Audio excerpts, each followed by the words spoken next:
order code licensing. So this relates to orbits. So Arbitrum orbits are essentially a way to launch L2s and L3s in a permissionless fashion. So essentially anyone can just take the core Nitro code base and deploy their own L2s or L3s.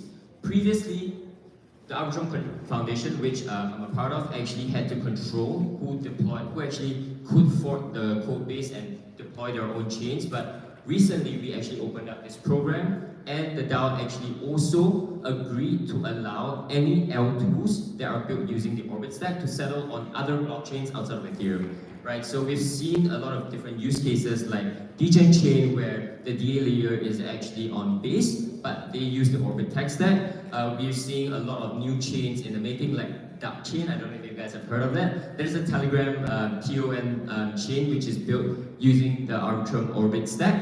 So in essence, the DAO actually did make the decision to allow all these different deployments to happen. And the last bit, no central authority contributing. So you can see I grabbed 2 screenshots of all of our forum participants, and this is just the first and second page, I believe, and we have 9 pages of those. So just imagine how many people are actually, contributing to the forum on a daily basis. So let's take a step back, right? I want to talk a little bit about relationships principles, because people usually get confused. So we have the Arbitrum DAO, we have the Arbitrum Foundation, and then we have Off-Chain Labs. So these 3 are more or less the most famous entities when anyone thinks about the Arbitrum ecosystem. So first off, let's start with the left. So Arbitrum DAO, we like to think of it as the brains that makes all decisions, and the Arbitrum Foundation is the hands and legs that actually help to make that decision possible.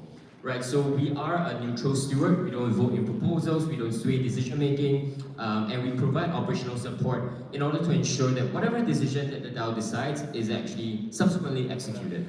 And then on the right, the Foundation and Off-Chain Labs, again, always gets confused with each other. So Off-Chain Labs is actually the software company that built up the Arbitrum core protocol, and they are a service provider to the Arbitrum DAO, to the Arbitrum Foundation, sorry.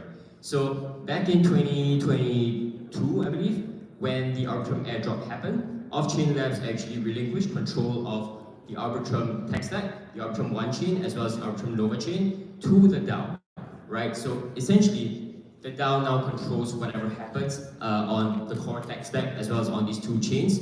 And the foundation is created as well to serve the DAO. The foundation is independent of Off-Chain Labs, even though the Off-Chain Labs team actually built the core protocol. And we work very, very, very closely together on all things technical upgrades, partnerships, and marketing, etc. So how are decisions being made? They're being made by delegates when they vote on proposals, right? So what is delegation? How many of you here actually hold governance tokens and are actively participating in DAOs? 1, 2, 3, 4, 5, 6. Not a lot. Sad. Hopefully you guys can do so after this talk. But yeah, essentially, a lot of different token holders are seen as speculators, and they don't really have a lot of context on how, what is best for the DAO when it comes to decision making. So delegation essentially means that you as a token holder can entrust your token's voting power to another address, or even to yourself, to actually vote on proposals to progress the DAO forward, right?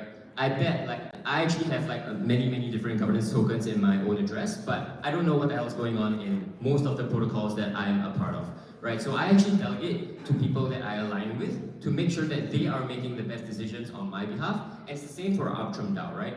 What's important to note is that the token holder, you as the token holder, when you delegate, you still hold full ownership of your tokens, meaning you can sell whenever you want, you can go into DeFi, but the delegate that you choose will wield the voting power associated with your tokens.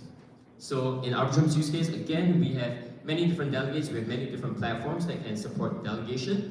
And now let's move on to how decisions are actually being made. So it's a pretty standard governance process with a 1 token, 1 vote model. And it first starts off on the governance forum. So we use this course, and whenever proposals are posted on the forum, it lasts usually 2 or 3 weeks so that contributors and delegates can actually go in there and decide whether it's a good proposal or not. You can suggest changes, the authors can actually decide whether they want to change it, and once it is in a good state, then it moves on to snapshot, where an off-chain vote actually happens. So this is more of like a sentiment check, whether the DAO would want to go ahead with this change, and then lastly, if it makes sense, then it will actually go